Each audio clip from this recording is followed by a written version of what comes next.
আসসালামু আলাইকুম, সবাই কেমন আছেন?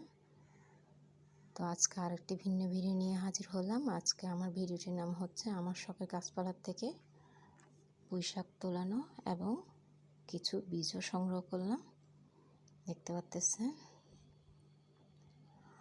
আর একদম সকালে সকালে গিয়ে নিজের গাছ থেকে পুঁইশাক এবং পুঁইশাকের বীজগুলো তুলে নিলাম। মাশাআল্লাহ, একটা গাছ থেকেই কিন্তু আমি বেশ কয়েকবার তুলে নিয়ে খেয়েছি, দেখতে পাচ্ছেন।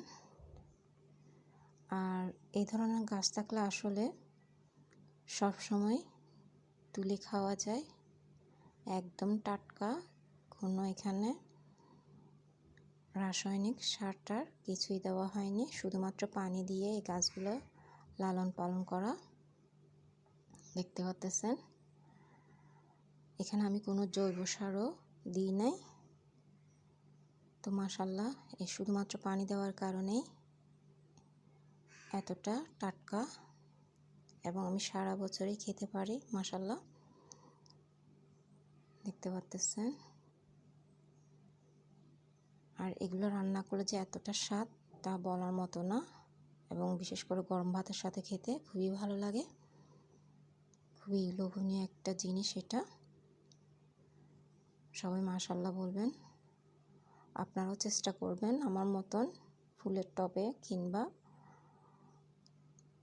সামান্য জায়গা থাকলেও এরকম একটা দুইটা গাছ লাগিয়ে নিজের গাছ থেকে খাওয়াটা, দেখতে পাচ্ছেন।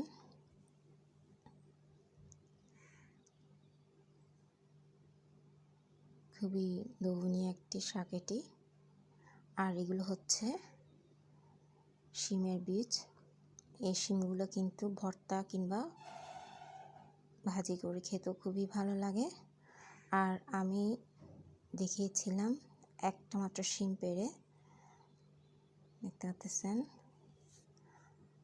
তো আজকে এই বীজগুলো সংগ্রহ করে নিলাম, আবার পুনরায় লাগাবো ইনশাল্লাহ।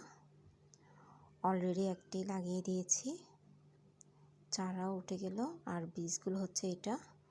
এই শিমগুলোর নাম কি আমি জানি না, তবে খুবই মজাদার একটা শিম। এটা ভর্তাটাও ভালো লাগে এবং চিংড়ি মাছ দিয়ে আলু দিয়ে এই শিমটা ভাজি করলেও খেতে খুবই ভালো লাগে। আর এই শিমের বীজগুলো কিন্তু এত বড় হয়ে থাকে এবং কালারটা এই ধরনের হয়ে থাকে। মাশাআল্লাহ, কালারটা দেখেও কিন্তু অনেক ভালো লাগতেছে, সবাই মাশাআল্লাহ বলবেন। আর চতুর্পাশে শুধু পাখির আওয়াজ শোনা যাচ্ছে, যেহেতু সকালে উঠেই কাজগুলো সেরে নিয়েছি। তো আজ এতটুকুই, দেখার জন্য সবাইকে ধন্যবাদ।